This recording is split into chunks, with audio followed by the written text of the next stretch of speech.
வாரந்தோறும் கலைஞர் தொலைக்காட்சியில் ஞாயிறு காலை 10 மணிக்கு ஒளிபரப்பாகி கொண்டிருக்கும் நல்லா பேசுங்க நல்லதையே பேசுங்க என்ற நிகழ்ச்சியை இந்த கும்பகோணம் மாநகரத்தில் மிக சிறப்பாக ஏற்பாடு செய்து இந்த நிகழ்ச்சி நடைபெறுவதற்கு முக்கிய காரணமாக இருந்த என் இனிய சகோதரர் அன்பிற்கும் மரியாதைக்கும் உரிய குமரன் பேக்ஸ் நிறுவனத்தினுடைய உரிமையாளர் 20 ஆண்டுகளுக்கு முன்பிருந்தே இது போன்ற நிகழ்ச்சிகளிலே என்னோடு பழக்கமாகி இன்று 17 ஆண்டுகளுக்கு பிறகு மீண்டும் இது போன்ற ஒரு நிகழ்ச்சியை ஏற்பாடு செய்து உங்கள் அனைவரையும் நாங்கள் சந்திப்பதற்கு நல்லதொரு வாய்ப்பை ஏற்படுத்தி கொடுத்த குமரன் பேக்ஸ் நிறுவனத்தினுடைய உரிமையாளர் அருமை தம்பி குமார் அவர்களுக்கு என்னுடைய மனமார்ந்த நன்றியை உங்கள் சார்பாக தெரிவித்துக் கொள்வதில் மகிழ்ச்சி அடைகிறேன். குறைந்த நாட்களில் இவ்வளவு நிறைந்த நிகழ்ச்சியை மிக அருமையாக ஏற்பாடு செய்திருக்கிறார். இந்த நிகழ்ச்சிக்கு வருகை தந்து நம்ம எல்லாம் பெருமைப்படுத்தி கொண்டிருக்கக்கூடிய கும்பகோணம் தொகுதியினுடைய நிரந்தர சட்டமன்ற உறுப்பினர் எல்லோருடைய அன்பையும் பாசத்தையும் பெற்று அன்பு கூட்டல் அழகு ஆகிய இரண்டையும் பெற்றிருப்பதால் கும்பகோணம் நகர மக்களினுடைய இதய சிம்மாசனத்தில் தனக்கென்று ஒரு தனி இடத்தை தக்க வைத்து கொண்டிருக்கக்கூடிய சாக்கோட்டை என்ற ஊரிலே பிறந்து வளர்ந்து கும்பகோணம் சட்டமன்ற உறுப்பினராக இன்று பணியாற்றி கொண்டிருக்கக்கூடிய எங்களுடைய அருமை அண்ணன் மரியாதைக்குரிய டாக்டர் அன்பழகன் அவர்களுக்கு என்னுடைய மனமார்ந்த நன்றியை உங்களுடைய கரவொலியோடு பாராட்டுகளை தெரிவிக்க நான் கடமைப்பட்டிருக்கிறேன்.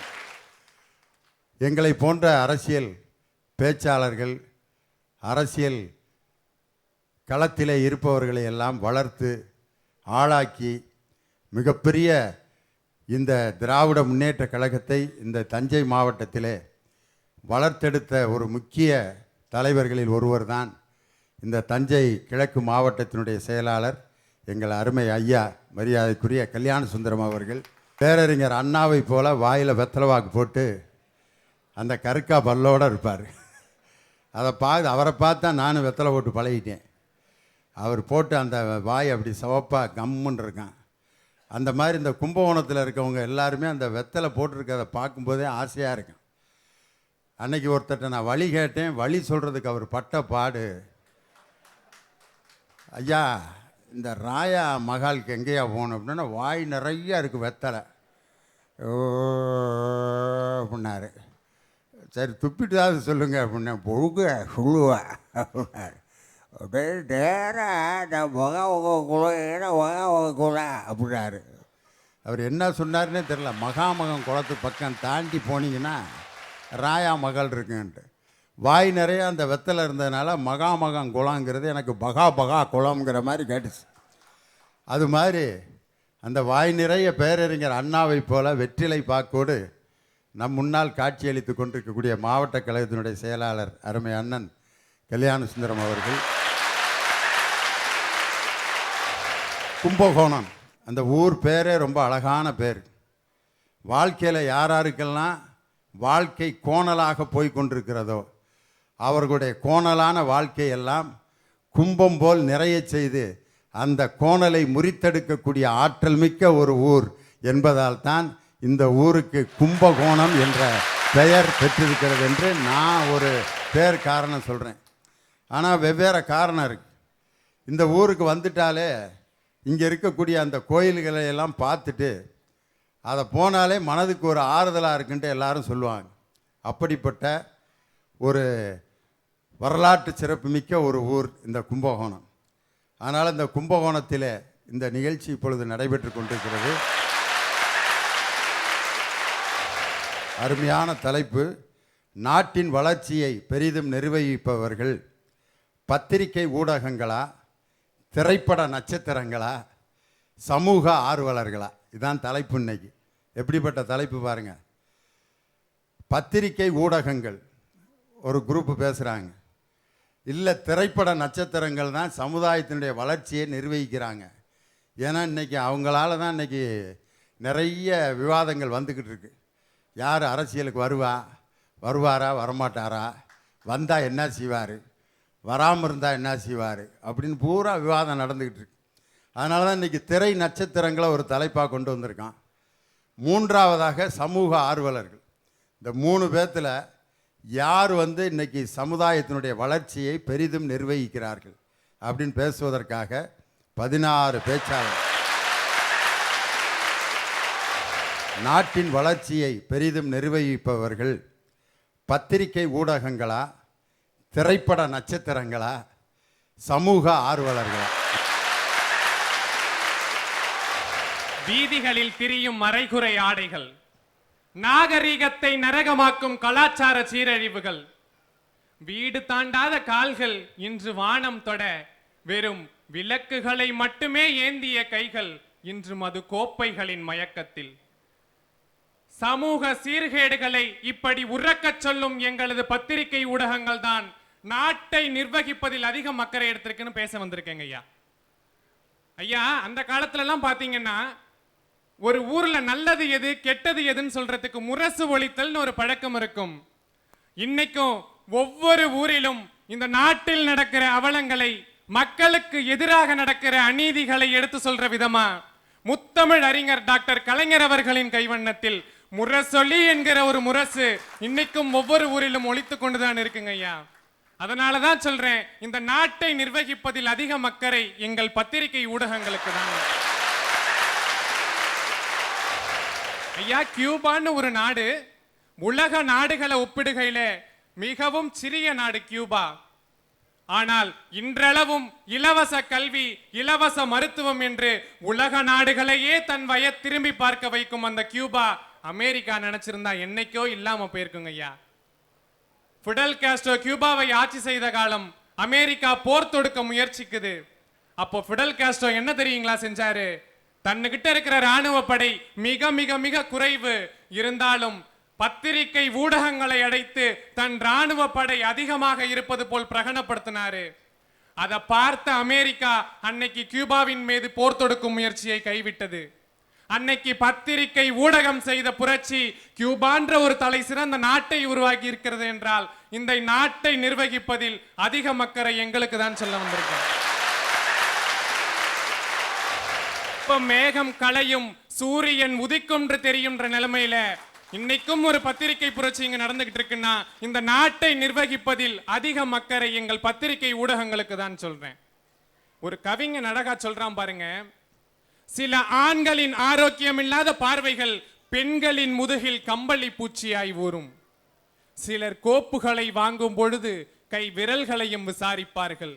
இத்துணை சூறாவளிக்கு மத்தியில் ஒரு குத்து விளக்கு வெளியே எரிந்து விட்டு வீடு வருகிறதுன்னு சொன்னானே, அன்றைய சீத்தைக்காவது ஒரு முறைதான் அக்னி பிரவேசம். ஆனால் வேலைக்கு செல்கிற பெண்களுக்கு இன்று அன்றாடம் அக்னி பிரவேசம் தாங்க ஐயா. சிலர் ஆசைக்கும் தேவைக்கும் வாழ்வுக்கும் வசதிக்கும் ஊரார் கால் பிடிப்பார். ஒரு மானம் இல்லை அதில் ஈனம் இல்லை, அவர் எப்போதும் கால் பிடிப்பார். மானம் இல்லாம யாருடைய காலை பிடிச்சு யார் ஆட்சி நடத்துறாங்கன்னு உங்களுக்கு தெரியுமாயா? சிலர் ஆசைக்கும் தேவைக்கும் வாழ்வுக்கும் வசதிக்கும் ஊரார் கால் பிடிப்பார். ஒரு மானமில்லை அதில் ஈனமில்லை, அவர் எப்போதும் வால் பிடிப்பார். முன்பு இயேசு வந்தார், பின்பு காந்தி வந்தார், இந்த மானிட திருந்திட பிறந்தார். இவர் திருந்தவில்லை, மனம் வருந்தவில்லை, அந்த மேலோர் சொன்னதை மறந்தார். அப்படி பாடணும். மக்களாட்சி அப்படின்னா என்னையா? மக்களிலிருந்து ஒருவரை தேர்ந்தெடுத்து மக்களுக்காக மக்களே செய்யக்கூடிய ஆட்சி மக்களாட்சி. ஆனால் இங்கு நடக்கிறது மக்களாட்சியா? மக்கி போன ஆட்சி. எத்தனை கோடி ரூபா, எத்தனை கோடி சொந்த காசை போட்டு படம் எடுக்கிற நானே இந்த உலகத்துக்கு 4 நல்ல விஷயங்களை சொல்றப்ப மக்களுடைய வரி பணத்தில் ஆட்சி நடத்துகின்ற இந்த ஆட்சியாளர்கள் மக்களுக்கு 4 நல்ல விஷயங்களை செய்ய தவறியது ஏன்? அதான் நான் கேட்கக்கூடிய கேள்வி. ஐயா, பஞ்சர் ஓட்டிருக்கீங்களா?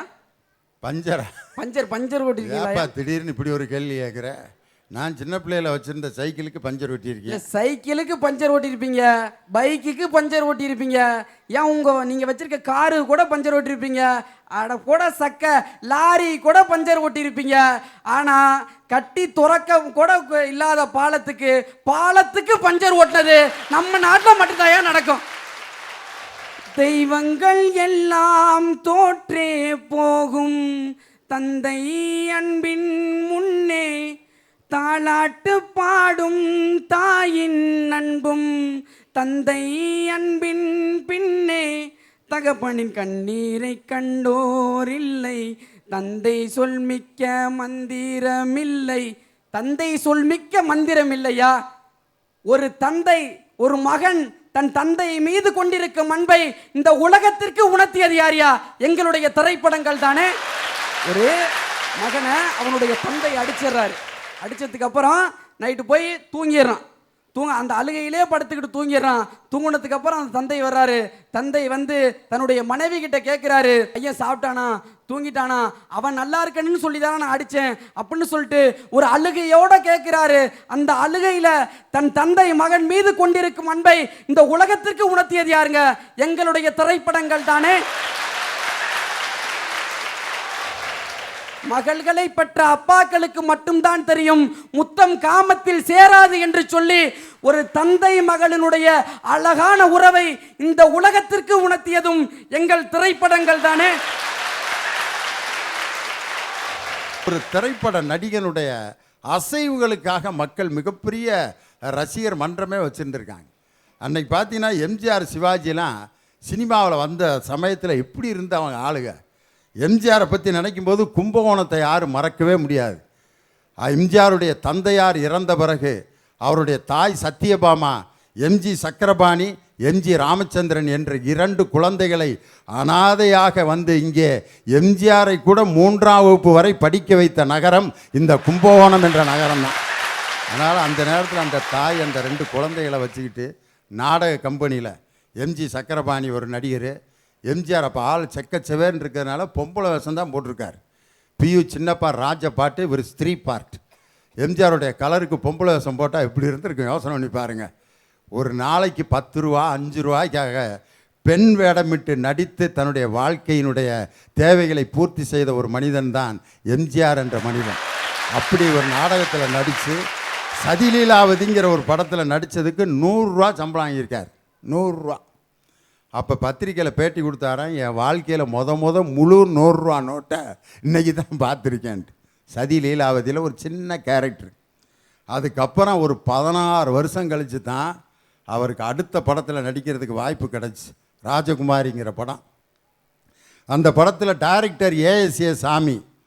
ஆனால் அதுக்கு வசனம் எழுதினது யாருன்னா, பெரியாருடைய பாசறையில் குடியரசு என்ற பத்திரிகையில் சாதாரண இணை ஆசிரியராக பணியாற்றி கொண்டிருந்த டாக்டர் கலைஞர் அவர்களை அந்த ஏஎஸ்ஏ சாமி கூப்பிட்டு வந்து எனக்கு வசனத்துக்கு கொஞ்சம் ஹெல்ப் பண்ணுன்னு இருக்கார். ராஜகுமாரிக்கு ஹெல்ப் பண்ணுன்னு சொல்லல, ஃபுல்லாக அவர் தான் எழுதியிருக்கார். ஆனால் அவர் பேரை போட்டால் யாருன்னே தெரியாத பேரை போட்டால் ஓடாதுன்ட்டு கதை வசனம் ஏஎஸ்ஏ சாமி அப்படின்னு போட்டாங்களாம். 2 படங்கள் ராஜகுமாரி, அபிமன்யு 2 படத்துக்கும் வசனம் எழுதுறது டாக்டர் கலைஞர் தான். ஆனால் அவர் பேர் வரல.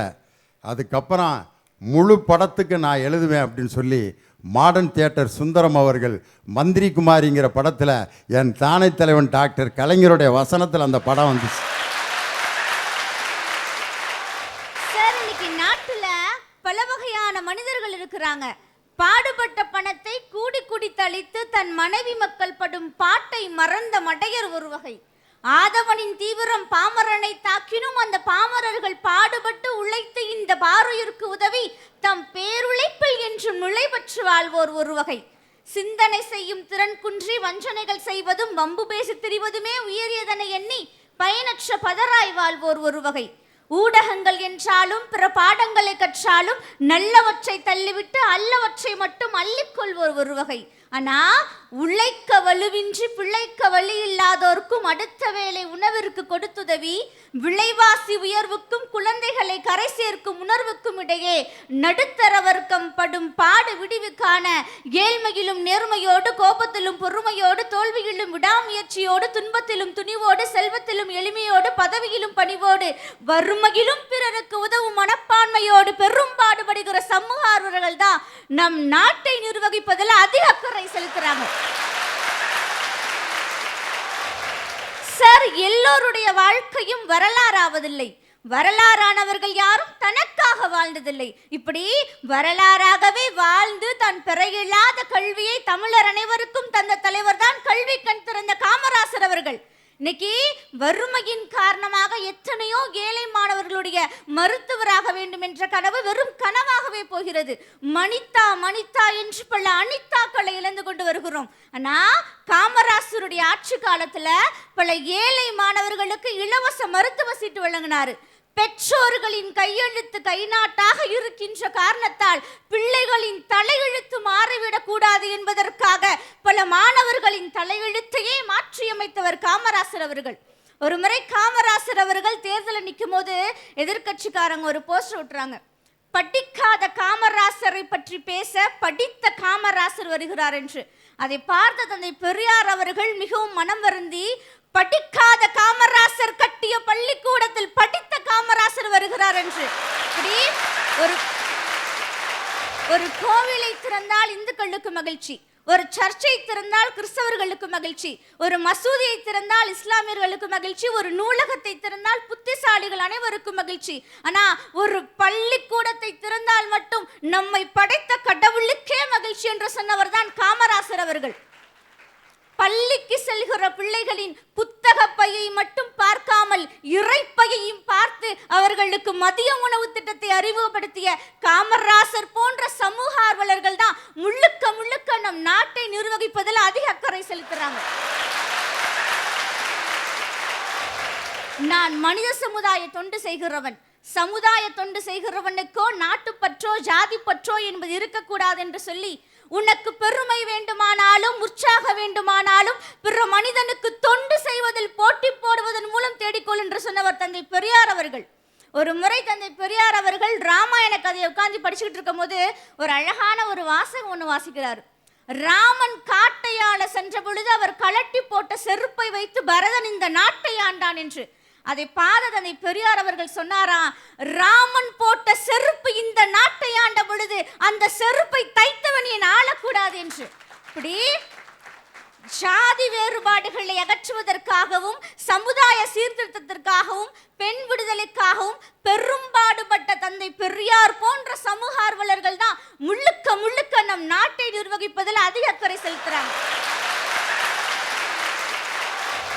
சார், கால புடிச்சு வாழ்கிற கோழைகளுக்கு காளைகளை பிடிக்கிற தமிழர்களின் வீரத்தை எடுத்துரைக்க சின்னவங்க பெரியவங்க வித்தியாசம் பார்க்காம ஸ்கூல் காலேஜுக்கு போகாம ஆஃபீஸ்க்கு போகாம ஒரு நாள் கூலியை விட்டுக்கிட்டு அடிக்கிற மலையிலையும் பெய்கிற மலையும் தாங்கிக்கிட்டு போகாத குறைக்கு போலீஸ்காரங்க அடிக்கிற அடியும் வாங்கிக்கிட்டு சோறு தண்ணி இல்லாம காசு பணம் இல்லாம வீட்டுக்கு போகாம ஆம்பளை பொம்பளை வித்தியாசம் பார்க்காம பொண்ணுங்களுக்கு பாதுகாப்பையும் கொடுத்துட்டு போராட்டத்துக்கு குரலையும் கொடுத்துக்கிட்டு கொட்டு கொட்டு மோளம் கொட்டு இது எங்க ஊரு ஜல்லிக்கட்டு கால வரும் துள்ளிக்கிட்டு தில்லு இருந்தா மல்லுக்கட்டு இல்லைன்னா ஓரங்கட்டுன்னு மூச்சுக்கு 300 தடவை கோஷம் போட்டுக்கிட்டு நம்முடைய கலாச்சாரத்தையும் பாழாக்காம சட்ட ஒழுங்கையும் சீர்குலைக்காம பல சர்ச்சைகளை தாண்டி பல விமர்சனங்களை தாண்டி வெக்கப்பட்டு வேதனைப்பட்டு துக்கப்பட்டு துயரப்பட்டு கஷ்டப்பட்டு கண்ணீர் விட்டு நான் மாட்டையும் அடக்குவேன் இந்த நாட்டையும் அடக்குவேன் மீசையை முறுக்கிக்கிட்டு தமிழ் எங்கள் மரபின் வேறணும் காலை எங்கள் உயிருக்கு நிகரணும் அதை அடக்குவதும் அவிழ்ப்பதும் எங்க உரிமடான்னு சொல்லி நம்ம பண்பாட்டை நிலைநாட்ட சில காளைகளை அவிழ்த்து விட பல சிங்கங்கள் போராடினார்களே அந்த ஜல்லிக்கட்டு போராட்டம்.